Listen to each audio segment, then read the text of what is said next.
submit oneself to the spiritual teacher.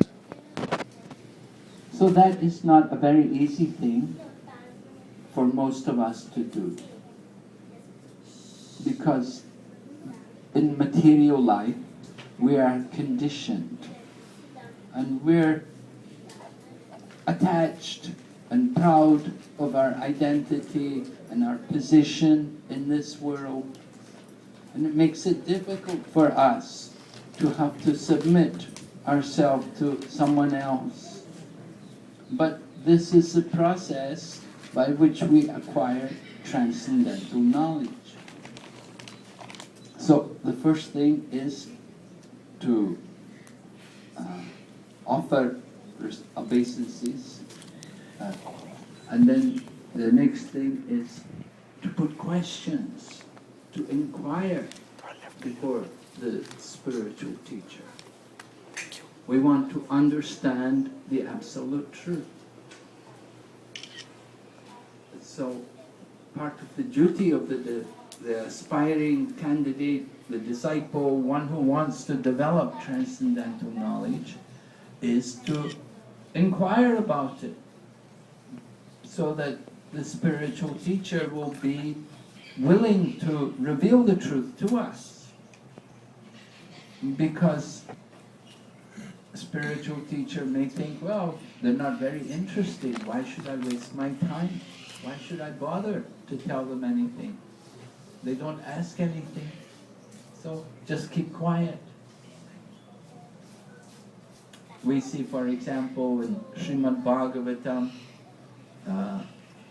Maharaj Rahugan recruited people to carry his palanquin. And one of the persons who were recruited to carry his palanquin was Jat Bharat. And Jat Bharat was carrying the palanquin, but at the same time he was very careful. When he walked, he wouldn't step on insects which were coming across his path. And this caused some disturbance for Maharaj Rahugan. He was in the palanquin and he was being shaken about, and he got abusive. He began to speak harsh words to Jat Bharat. He did not understand the position of Jat Bharat. He didn't know that Jat Bharat was a self-realized person. So he was, Maharaj Rahugan became fortunate because Jat Bharat went on to explain the absolute truth to Maharaj Rahugan.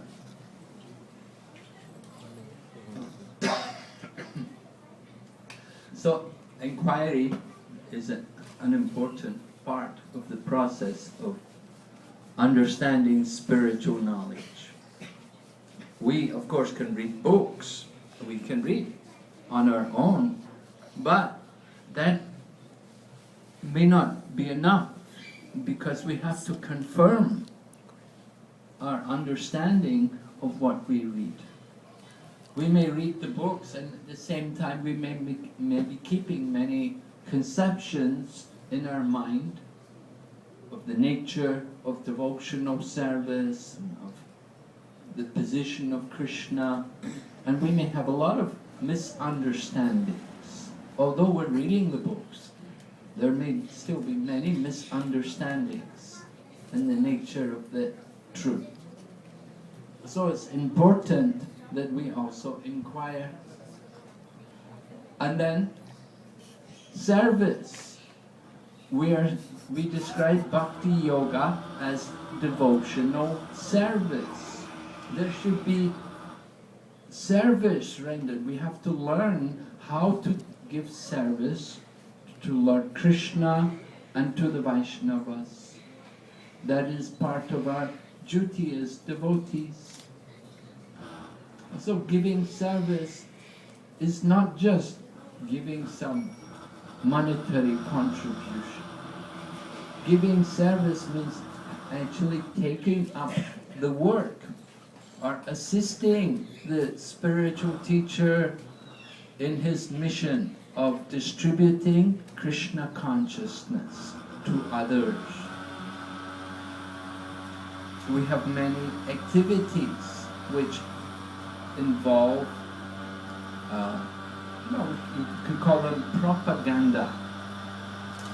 We're always thinking how to make some propaganda for the Krishna consciousness movement. We like that people should know, they should hear about Krishna. And to do that, we have different activities, like tomorrow we have the festival for Lord Chaitanya's appearance day, and a big program is planned. So that's propaganda.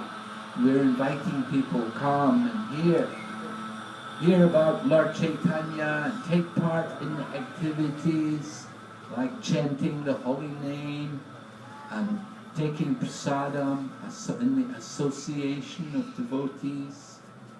These are important activities. Devotee is expected to celebrate the major festivals of Lord Krishna.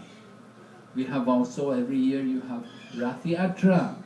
This is another of our propaganda activities. You see, we want people to know about Rath Yatra and how we are trying to give pleasure to the Supreme Lord. By putting Lord Jagannath and his brother and sister on a chariot and pulling them round the field, it's very pleasing to Lord Jagannath.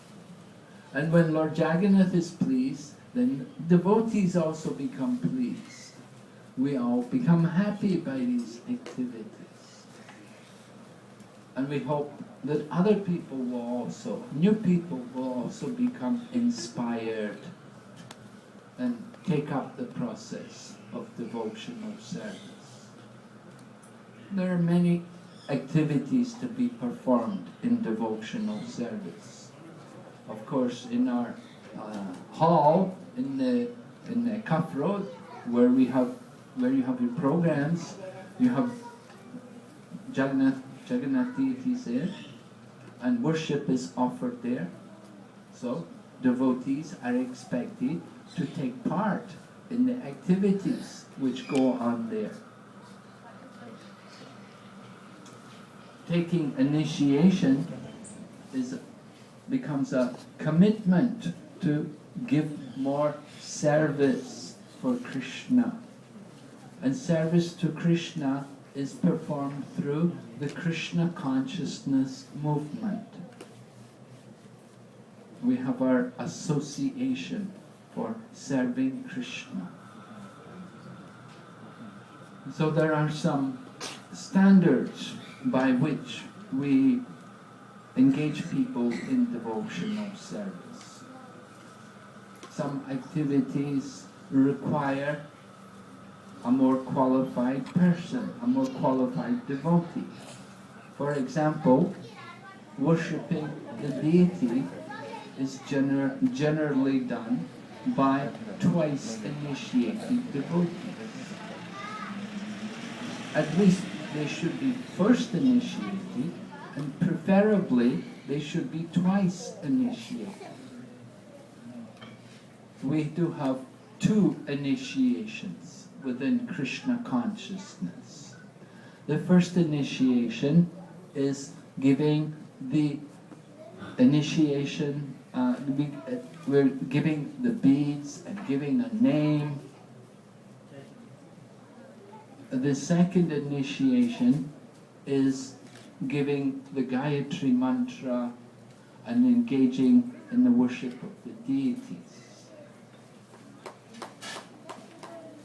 The qualification for the first initiation is that one has faithfully practiced the regulative principles. We have 4 regulative principles. This is taken from the Srimad Bhagavatam. In the first canto of the Srimad Bhagavatam, we read there, Maharaj Parikshit, while touring the earth, he came across a person who was beating a cow on a bull. So in that section of the Srimad Bhagavatam, it describes that the bull is the personification of religious principles. And the bull stands on 4 legs. So the pillars of religion are 4. Satyam, Dayam, Tapa, Socham. Satyam meaning truthfulness. A devotee, all religious people should accept the principle of truthfulness. We should be truthful in our deeds, in our actions. It's a very important principle. But in the Kali Yuga, we do not find a lot of truth. People, they're very much inclined to be dishonest, to be untruthful, to lie about things. So truthfulness is very important. It is said that Mother Earth can carry any number of burdens on her planet. But one thing which she cannot tolerate is that of a person who is untruthful. So, Satyam. Socham, cleanliness. We know how it's very important to be clean, to keep things clean and to be clean ourselves. Cleanliness is not only external, but also internal. We have to clean our heart by chanting the holy name of Krishna. Externally, of course, that's with bathing, changing clothes regularly. But internal cleanliness is more important. Cleansing the mind by remembrance of Krishna. And the best way to remember Krishna is by chanting his holy name. Then Daya meaning mercy. Srila Prabhupada describes that mercy is destroyed by eating of animal fruits. So a devotee is a strict vegetarian. We don't eat meat or fish or eggs. We don't even want to take food which are mixed with onions and garlic. We know here in Singapore there are many restaurants which have vegetarian, they're advertising vegetarian, but generally nearly all of them are with onions and garlic. And these foods are not pure foods.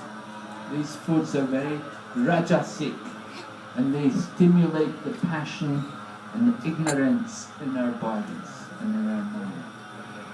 So devotees, very careful what kind of food we put into our mouth. Because when we put impure foods, then it affects our mind, it affects our consciousness. So devotee likes to take Krishna prasadam. Now that's not always possible. Many, of course, working people, you go out to job every day, you're not always able to cook for yourself. So sometimes you may have to eat outside. But as much as possible, we want to take Krishna prasadam. If you do have to eat outside, then it should be pure vegetarian, without onions and garlic, and at least within our mind, we should offer it to Lord Krishna. This is how a devotee will act. And then tapa, austerity. Austerity is destroyed by pride. In the Kali Yuga, again, pride is a very big thing. Prabhupada he quotes a saying which we have in the English language, even the pauper is proud of their penny. Even we don't have very much, but we're proud of it.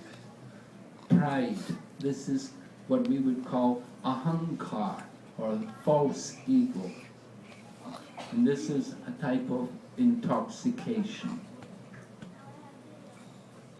Intoxication is what we generally think of intoxication as destroying our austerity. And we think, oh, I don't drink, I don't smoke, I don't take any kinds of intoxicant. But we have to also give up pride. And that is a difficult thing to give up. Pride. How can we give up pride? Well, by chanting the holy name of Krishna faithfully, it certainly helps a great deal to overcome pride. Regularly, faithfully chanting at least 16 rounds of the holy name every day helps us to give up this pride, this attachment to this material body, to our identity.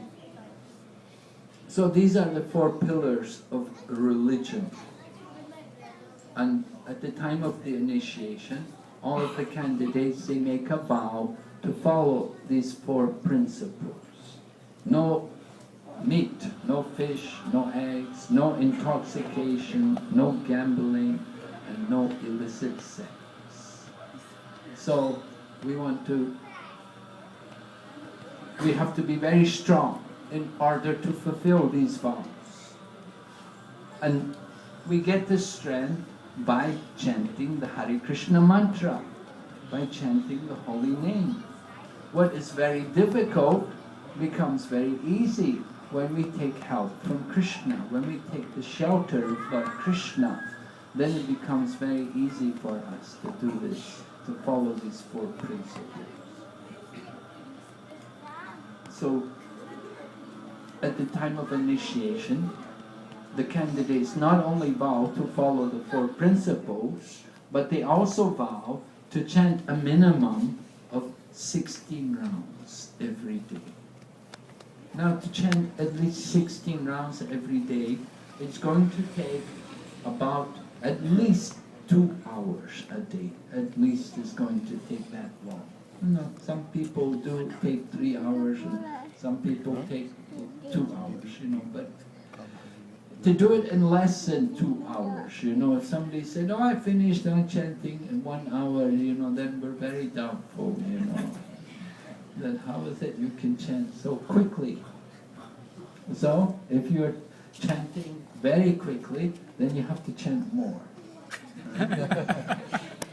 But we should make arrangements that we have about at least 2 hours a day to chant the holy name, to associate with Krishna through his holy name. Now, in chanting the holy name, there are qualities in chanting. It's not that everybody's chanting is the same. Some people are beginning to chant, somebody else is a regular chanter. The scriptures describe that there is Nam Aparad, Nam Abas, and Shuddhanam. There is offensive chanting, there's a shadow of pure chanting, and then there is the pure holy name. So there are 10 offenses to be avoided in chanting of the holy name. And generally in our temples, in the morning, we like to recite these 10 offenses just to remind us of how to properly chant the holy name. So traditionally, at the time of initiation, we will speak something about these 10 offenses. The first offense is to blaspheme the devotees who have dedicated their lives to propagating the holy name. It's very important for us not to fall into the habit of being critical of other devotees. That becomes an offense. The devotees are trying to serve Krishna, and if we criticize them or look at their faults, it is not very good for us. It is the nature of Kali Yuga that we like to argue, we quarrel with each other. Little things, tiny things become a mountain. You know, the molehill becomes a mountain. We want to make the mountain the molehill. Reverse the process. Don't see the faults. We encourage the devotees. Don't see faults in others. See our own faults. That is much better.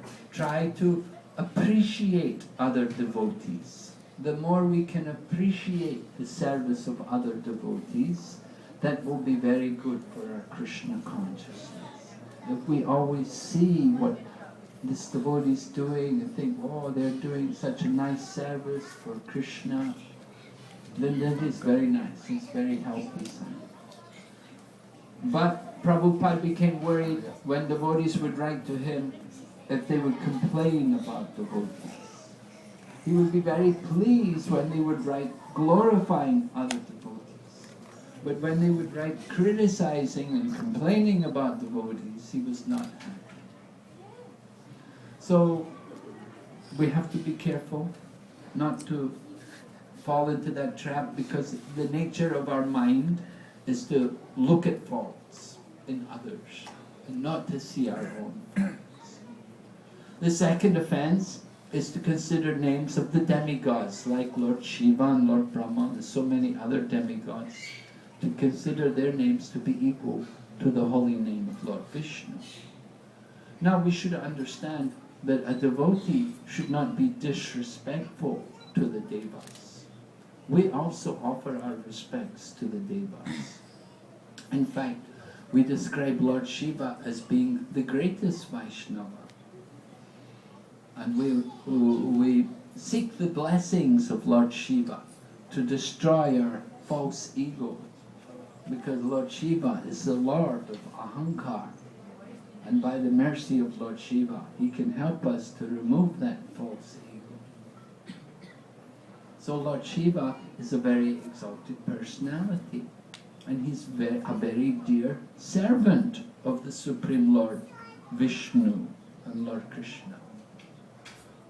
But he's not the Supreme. We should respect, but at the same time understand his proper position. And other demigods are on a lesser position than Lord Shiva. We should understand they're also important personalities. They've been given some position, responsibility in the material world, and we should respect them.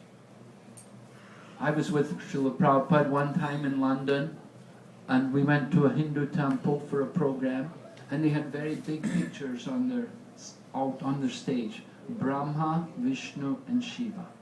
And I can remember Srila Prabhupada's words. He says that a devotee of Krishna not only offers respects to Brahma, Vishnu and Shiva, but a devotee of Krishna will offer their respects even to the tiny insect like an ant. Because the Supreme Lord is in the heart of all living entities. So we offer our respects to all the living entities, knowing that the Supreme Lord is in the heart of everyone.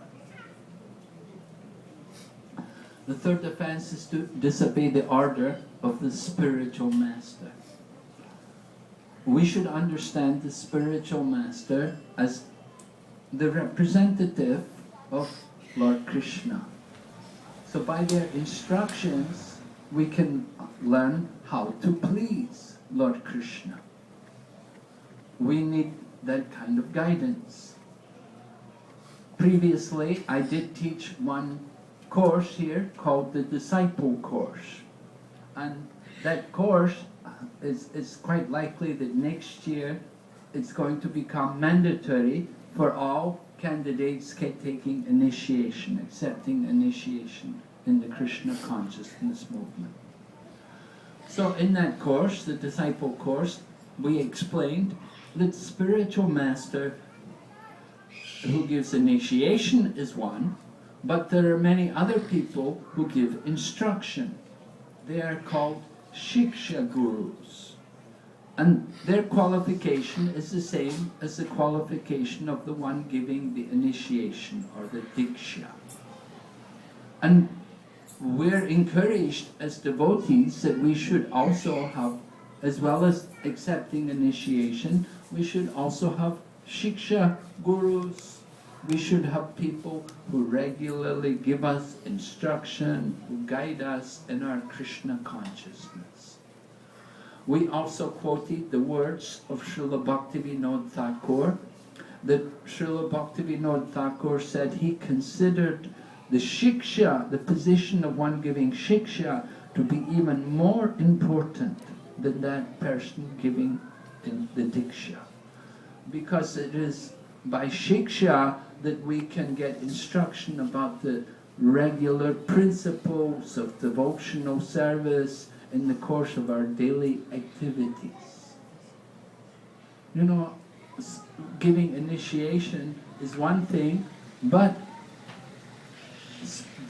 as a giving initiation, how long I will be able to stay here after giving initiation? I cannot stay very long. I have to go other places. And the same is true for many other spiritual masters. But one needs to have regular instruction. And there are a number of senior Vaishnavas here, and you are also encouraged to take instruction from them regularly and to respect them just as you would respect also the initiating spiritual master. We should respect also the persons who give regular instruction, who guide us and help us in the regular activities of our devotional service. Very important. Of course, we have also our connection with Srila Prabhupada. Now, Srila Prabhupada is the founder Acharya of the Krishna consciousness movement. And all of the devotees in the Krishna consciousness movement are encouraged to develop their relationship with Srila Prabhupada. When we give classes, we use the books of Srila Prabhupada. We don't just use any book, but we're using Prabhupada's books, Prabhupada's Bhagavad Gita, Prabhupada's Bhagavatam, Prabhupada's Chaitanya Charitamrita. These are all Prabhupada's books, and there are many more also by Prabhupada. So we're encouraged to see Srila Prabhupada, to develop and cultivate our relationship with Srila Prabhupada. And we should know Srila Prabhupada's instruction, giving initiation and giving instruction, all of these things. The purpose of both the initiation and the instruction is to bring us closer to Srila Prabhupada and to the great acharyas in the disciplic succession. Not only Srila Prabhupada, but all of the great acharyas in the line of disciplic succession. We want to cultivate our relationship with all of these great personalities. We celebrate their appearance days, their disappearance days. It's all very important for us, and we have to hear about their life and their activities. And in this way we get more inspiration, and we get more understanding in how we should act, how we should be as a devotee. So this is part of the process of initiation. And for proper chanting, we have to also follow the instructions of the spiritual teachers. Not just one teacher, not only the Diksha Guru, but also the Shiksha Gurus. Now the people giving instructions and giving initiation, ideally they should give the same instruction. At least the principles should be the same. The details may vary. In devotional service, the principles are the same. They're not going to change. We mentioned 4 regulated principles: cleanliness, mercy, austerity, truthfulness. These principles have to be there. The principle of always being engaged in Krishna service. Now, how we're going to serve Krishna, that is a detail. The details may vary. One person will tell us to do one thing. He may say, oh, I want you to go and distribute books. Or he may say, I want you to cook prasadam, to cook nice preparations to offer to Lord Jagannath. Or I want you to begin maybe Bhakti Briksha. Make a group, get a group of people and do Bhakti Briksha programs. Very nice, actually. So these are details, how we're going to serve Krishna. No, details will vary from one person to another, but the principles are the same. So we should try to follow these instructions of the spiritual teacher. And if we don't, if we purposely disobey the instructions, then it becomes offensive. And it affects the quality of our chanting. The fourth principle is to blaspheme Vedic literature, or the literatures and pursuance of the Vedic version. It is pointed out that if we don't read the books regularly, this is also an offense. We're neglecting them. Many of you may be keeping the books at home, but how many are reading them regularly? Yeah, sometimes you go to the home and you take a book off the shelf and you see, oh, it's still got the plastic on, never open. You know? We wonder how often they use the book. So this is not good. You have the books, it's very nice you have the books in your home, but we should also use them. We should read them regularly. And we should not blaspheme other Vedic literatures. Some literatures may be speaking more about impersonal conceptions of God, or they may be emphasizing the Astanga Yoga or something like this. We should not be critical of these literatures. We should understand they're also the Vedic path. We know they're not teaching the highest, they're not teaching Bhakti Yoga, and they're not attractive to ourselves, but we should understand not everyone is able to take up Bhakti Yoga. So we should not be critical of Vedic literature. We should understand their purpose. The fifth offense is to give some interpretation of the holy name of the Lord. Interpretation of the name of the Lord. We should understand the name of the Lord as it is explained to us by the acharyas, not by our own mental speculation. Oh, Krishna means black, so black means something mysterious, something which cannot be known, so Krishna means something which cannot be known. This is speculation. So this is not how to understand the holy name. The sixth offense is to consider the glories of chanting Hare Krishna to be imagination. Now one may hear that by once chanting the holy name, one can destroy unlimited amounts of sin. One may think, oh, this is just an exaggeration. I don't really believe it's like that. Just once chant. Why do we just by once chanting we can destroy so many sins? How is it possible? It is possible. We should understand it is possible. And if we think like that, that mentality is offensive itself. That we're minimizing the glories of the holy name. It is possible that by once chanting, but one has to chant the name with quality. We said there are qualities in chanting the holy name. If we chant the name with offensive mentality, then it will not have that effect. But if we chant the pure name with love for the Lord, then certainly once chanting of the name can destroy unlimited amounts of sin. Very powerful, the holy name of the Lord. And even once chanting, there is a great benefit for a person. So do not minimize the chanting of the holy name.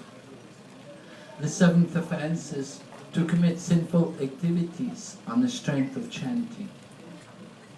Now when we hear about the power of chanting the holy name, then we will think, well, I will use the holy name to overcome my sinful activities.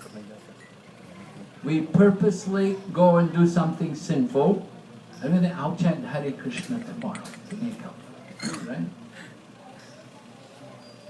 So this is a very serious offense. It is not at all pleasing to Lord Krishna. You may hear, oh, there's a party tonight, we'll go to the party, we'll eat bad things, we'll drink bad things. I'll chant Hare Krishna tomorrow. Make up. This is an offense. This is like the bathing of the elephant, or it's like pouring water onto a fire. You're starting a fire and you're pouring water on it. You're counteracting your chanting of Hare Krishna. So this mentality in chanting of Hare Krishna, that we're chanting, even though we purposely did sins, we just chant Hare Krishna to overcome the sins. This is not acceptable. Lord Krishna is not pleased with this kind of chanting. The 8th offense is to consider chanting Hare Krishna as one of the auspicious ritualistic activity offered in the Vedas as karma kanda, or fruitive activities. So there are many karma kandi activities. There are many temples here, and you can often go to the temple, you see people doing some karma kandi activities. So we may think chanting Hare Krishna is like that. That you get money, you get good luck, you know, you can destroy the difficulties or the obstacles in your life. So a devotee should not think like that. Rather, our purpose in chanting Hare Krishna is to please Krishna, for the pleasure of Krishna. We're doing bhakti yoga, devotional service. Our chanting of the names of God is meant to give pleasure to the Lord. We should not be thinking of what I will get from this chanting. Prabhupada often told us that devotional service means to give up our business. If you do business, the business mentality is, I'll give you the goods, you give me money, right? But Krishna consciousness, devotional service is to give to Krishna and not want anything in return. We don't ask Krishna to give me anything. Our only prayer to Krishna is, please engage me in your service. What do we get from chanting the holy name? We get more chanting. That is desirable. Please allow me to do more chanting. So that should be the mentality, the state of mind for a devotee, that we want to chant the name, and we want to chant the name more and more. The 9th offense is to instruct the holy name to people who have no faith in the holy name. They have no faith in Krishna. Well, how will we ever distribute Krishna consciousness if we don't tell people about the holy name? We have to create faith in people. Now we can invite people to chant Hare Krishna without telling them about the intimate glories of the holy name. We can just tell them, you're not the body. That's not an offense. They don't have to have faith. They may not believe, but we should tell them, you're not the body, you're a soul. You're a servant of Krishna. You can give them the basic knowledge. We can teach them, you have to control your senses. You have to conquer your mind. You can do it by mantra meditation. We have the best mantra, and we're not selling it. We're giving it freely to everyone. But we don't tell them the intimate glories of the holy name, the intimate glories of Krishna. Gradually we have to create faith in people. We want to create faith by giving them an opportunity to hear the basic teachings, and gradually they can become qualified to understand more of the glories of the holy name. Then the 10th offense is not to have complete faith in chanting Hare Krishna and to maintain material attachment, even after receiving many instructions in this matter. We've had many instructions. We should have faith in these things. Faith in the holy name means we don't have so much attachment to the material world. We have to be willing to let go of the material in order to hold on to Krishna. If we want to hold on to Maya and at the same time hold on to Krishna, it's like having one foot in one boat and one foot in another boat. Now, the boats may be together at one point, but after some time the boats may separate. You're going to have a hard time to keep your feet in both boats. In the same way, if we hold on tightly to the material existence, it will be very difficult for us to properly take shelter of Lord Krishna. So we have to gradually relinquish this attachment for the material world. Attachment for the material world is based on, generally we're thinking about becoming rich, getting wealth and using it for our enjoyment. And then of course we have attachment for the opposite sex, we have a nice companion, and we will enjoy life together, live happily. Like this, these attachments are there. We have to relate both of these things to Krishna. Now, certainly everyone needs wealth, they need some money to live in this world. We know how expensive Singapore is, so you need some money here. But we're not overly anxious to get more and more money. We will accept what comes by the grace of Krishna, by our honest endeavor, without overly exerting ourselves. We have to make time, as I said, 2 hours for chanting. Now, many people will say, I don't have time, I'm very busy. That means you're very busy with material life. We take time to eat, we take time to sleep, but no time to chant. Then you don't think spiritual practice is very important. If we understand the importance of something, we will make time to do it. So, chanting is required. You have to take some time. Money is also required. We accept what comes by the grace of Krishna. And also our family, companionship.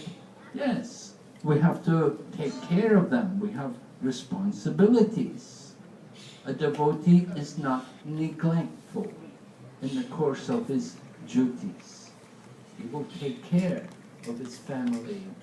He will seek Krishna within the heart of the wife, children, and he will keep them in Krishna consciousness. That is part of the duty of a Krishna conscious person. So then he also mentions that it is offensive to be inattentive while chanting. And this inattention by chanting, while chanting, this is considered to be the seed of all offenses in the chanting of the holy name. From this one offense, all the other offenses come. So very important to give attention when we chant. We have to be careful of distractions. Now, when you have children, that's a distraction because you have to take care of your children. So we encourage people who have a young family you have to chant when the children are not there or when they're asleep, because you have to take time and take care of your children. You can't just neglect them. They need your time. So once they go to sleep, then you can chant. Or wake up earlier, before the children wake up. Or once they've gone to school, then okay, then you can chant. But you'll find it difficult to chant when the children are around. Distractions are there. Trying to chant in front of a television is not recommended. And then everyone's got a handphone, a mobile phone. These things are also distractions. Because in the course of your chanting, somebody's going to call you. You get distracted. So it's a good idea to switch off your mobile phone for a little while and just chant. You have to say, I'm just going to chant. I'm not going to take any calls. Turn off your mobile phone for an hour or something and do some chanting. But to chant, one hand in the bead bag and the other hand on the mobile phone, where is the mind? The mind is more on the phone than in the bead bag. And similarly, driving while chanting, we encourage people, chant. It's good to chant, but be careful. And certainly your chanting while driving is not going to be as good as if you just simply sit and chant. So, also, sometimes apathy, that's another problem in chanting. We think, this is not important. 16 now. We have to keep an enthusiastic mode. We have to know, this is the most important thing. Our real business is the chanting of the holy name. The most important instruction of all the spiritual teachers is to chant the holy name. So it's our first business. So if we keep that mood, then we'll understand the importance of this chanting. Okay, so now we're going to give we have beads. I chanted one round on these beads, and we're going to give the beads to the candidates taking the initiation, the first initiation. There are actually 5 elements to initiation. There is first of all the tapa, following the rules and regulations. So the candidates will take the vows. And then second part is putting on tilak,